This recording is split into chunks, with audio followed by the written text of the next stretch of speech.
रुक करते हैं इस वक्त की बड़ी खबर का। जेडीयू की गैर जरूरी मांगों के आगे नहीं झुकेगी बीजेपी। बीजेपी इत्तेहाद के रूल्स और इत्तेहाद के धर्म के तहत ही काम करेगी। इत्तेहाद के रूल्स की पासदारी करेगी बीजेपी। वजारत का बंटवारा हो या फिर वजीरों की तादाद, इत्तेहादी पार्टियों का ध्यान रखेगी बीजेपी। अपने सभी इत्तेहादियों को साथ लेकर चलेगी बीजेपी। आजाद एमपीज और छोटे छोटे ग्रुप्स के भी राब्ते में है। अहम जानकारी इस वक्त आप तक पहुंचा रहे हैं। आपको बता दें कि चंद्रबाबू नायडू और नीतीश कुमार की ओर से क्या मांगे रखी जा रही हैं, सभी की निगाहें उस पर टिकी है। इस बीच ये खबर मिली कि जेडीयू की कोई गैर जरूरी मांगों को नहीं मानेगी बीजेपी। गैर जरूरी मांगों के आगे बीजेपी झुकती हुई नजर नहीं आएगी। बीजेपी इत्तेहाद के रूल्स और इत्तेहाद के धर्म के तहत ही काम करेगी और इत्तेहाद के रूल्स की पासदारी करेगी बीजेपी। वजारत का बंटवारा हो या फिर वजीरों की तादाद हो, हर चीज का ध्यान रखा जाएगा। इस वक्त प्रशांत झा जुड़ गए हैं, इसी पर ज्यादा जानकारी हासिल करते हैं। प्रशांत, एनडीए की सरकार बनाने को लेकर कई सवाल हैं कि किस तरह से अब बीजेपी जो है वो इत्तेहादी पार्टियों को साथ लेकर चलेगी, उनकी मांगों को पूरा करेगी, क्योंकि बेशुमार मांगे जो है इस वक्त बीजेपी के सामने रखी जा रही है। क्या जानकारी मिल पा रही है?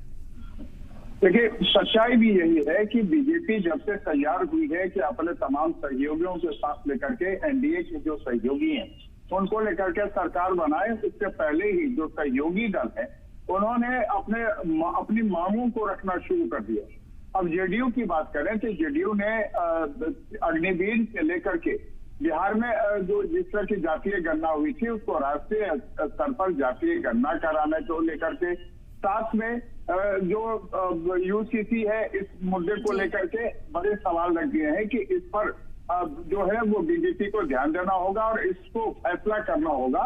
और हालांकि ये लगातार जेडीयू की तरफ से कहा जा रहा है कि अनकंडीशनल सपोर्ट है, लेकिन इस तरह की मांगे अगर सामने रखी जा रही हैं तो निश्चित तौर पर कहीं न कहीं गठबंधन के भीतर अभी सरकार के गठन से पहले ही जो जरूरी विवाद है वो भी सामने आ जाए। एक बात आपको बड़ी जानकारी दे दें कि कल सुबह 9:30 बजे जनता दल यूपी जो 12 सांसद हैं इनकी बैठक दिल्ली में बुलाई गई है और नीतीश कुमार इस बैठक में खुद मौजूद रहेंगे।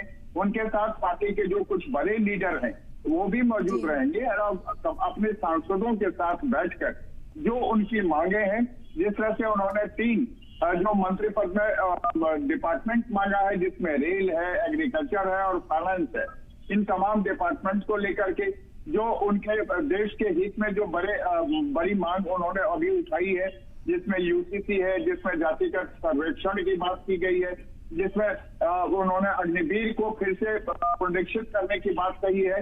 इन सब तमाम मुद्दों पर कल बैठक होगी और बैठक के बाद यह तय हो पाएगा कि जनता दल यू की तरफ से कितनी मांगे रखी गई है या क्या क्या सुझाव एनडीए के सामने रखा जाना है और उस पर फिर बीजेपी और एनडीए के तमाम बाकी घटक दलों को निर्णय करना होगा। क्योंकि आप देखिए कि पहले यह तय किया गया था कि 8 तारीख को कैबिनेट का वोट होगा जिसमें प्राइम मिनिस्टर नियुक्त होंगे, लेकिन बाद में इसको 9 तारीख किया गया है।